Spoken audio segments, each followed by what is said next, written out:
This is the Hidden Killers podcast with Tony Brueski. Featuring former FBI Special Agent and Chief of the Counterintelligence Behavioral Analysis Program, Dreeke. Is the next step basically kind of connecting those dots behind the scenes at an investigation level? And then if the dots connect, is that time then for the arrest? Or what are we likely to see next? We don't know, because we don't know how far the tendrils are. The next thing you're probably going to see after they collect the evidence, they review all the evidence that they have that they've collected, and which is going to be a lot of digital evidence. They've collected thumb drives, they've collected laptops, they've collected cell phones, hard drives, anything. That's why you see places generally turned upside down. Yeah, so people that are collecting things, especially when they don't want them to be found and there's a lot of shame involved, and you can secrete them and put them on little small thumb drives and hard drives and things. That's why places get turned upside down, because it's very, very hard to find them all. So that's the evidence they're going to be going through. Mm-hmm. And once they go through that evidence, they're going to be looking for potentially other people that are involved. And so they're going to hold off on charges until they do an interview, because maybe they can have him cooperate, or anyone involved there that can cooperate. Because, again, they're going to do their best to go to the root core of where this all happened, where it's transpiring from, and try to get as vast a network eliminated as possible. So I think that's what you're going to see. Is probably some time before there's any charges, because once they actually figure out who all is involved and the depth of which they're involved, that's when you might see some charges. So it's going to take a little bit while, I still think, unless there's a risk of flight. So I don't know. With a case like this and the likelihood that there are other people involved, we're already hearing, names floating around. We're already seeing people trying to distance themselves from Diddy. And I mean, the last 25 years of, him being such a public figure, the odds are good that we're going to see other people involved. Is that kind of part of it right now with let's not rush in, make the big arrest. Let's just let's watch people squirm a little bit and see where maybe we see the most squirming, and maybe, we need to pay some attention here.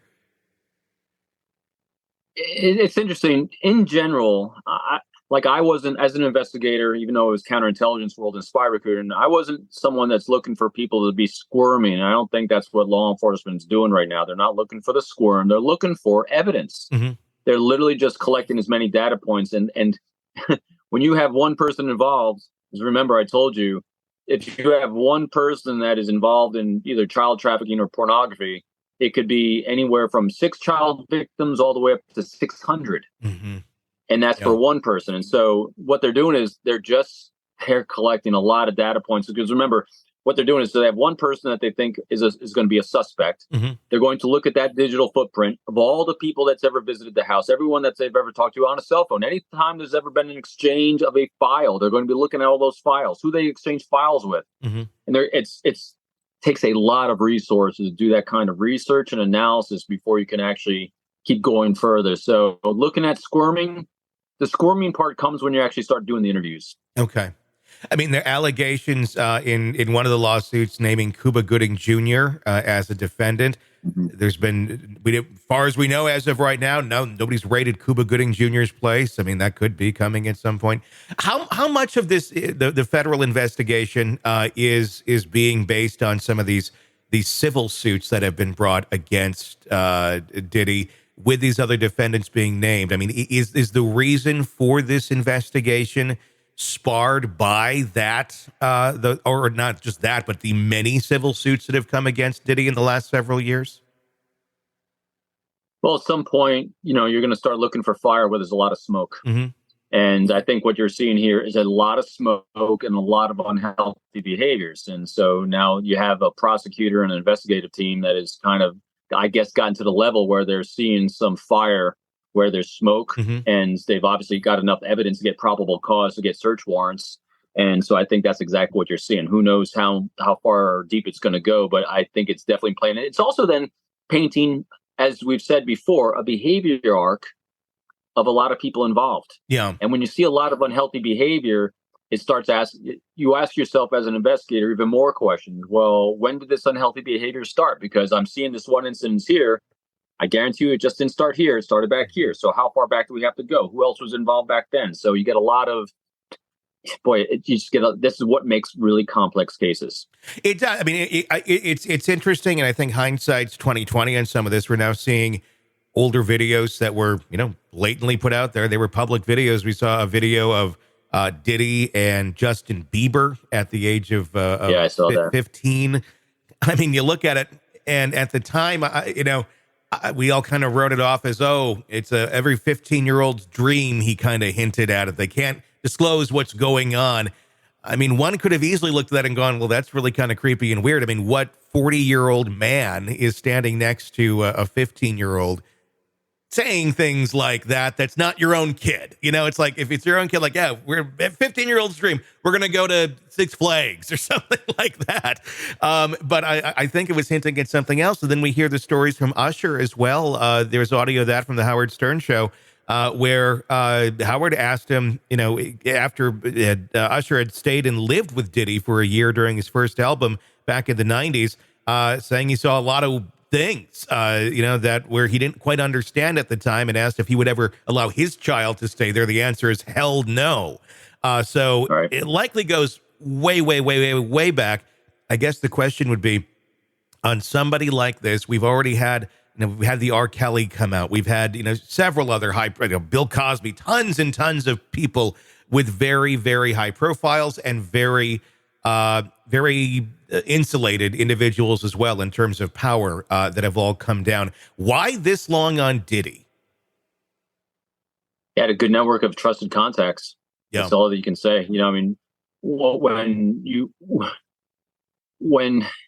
someone feels taken care of and part of a group or organization, they feel valued and appreciated by that organization, and you're providing value to them, it's psychologically, it's very hard to betray that. And so, but once a fracture starts and once your behavior changes and you no longer feel valued and you feel disenfranchised or you feel like a victim in some way, that's when the house of cards starts tumbling, especially when you're dealing with unhealthy behaviors like this. What kind of protection does, or did he think he had? Because again, there's been many, many lawsuits that he's settled over the years over allegations of sexual abuse.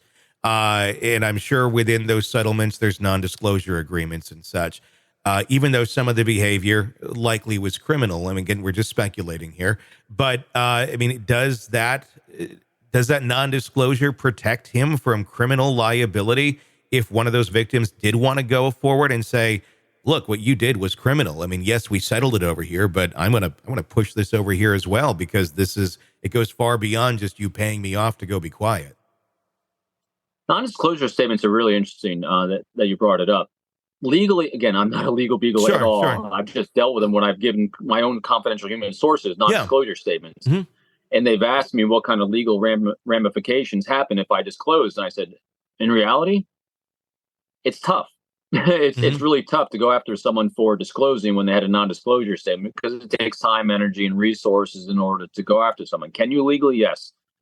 What happens more times than not is you give someone a non-disclosure statement because psychologically, it keeps them from talking, because when you put a psychological limit on someone and then you treat them very well, it compounds that effect of silence. And it just creates that psychological effect of I can't share with anyone what's going on behind the scenes. And then it also allows someone to make an excuse of, I can't tell you because I have a non-disclosure statement. I mean, how many times have you heard that from someone? So I can't share that because I've signed a non-disclosure statement.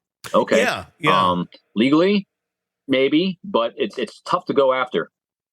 Want to listen ad-free? Want advanced access to all of our interviews before anyone else?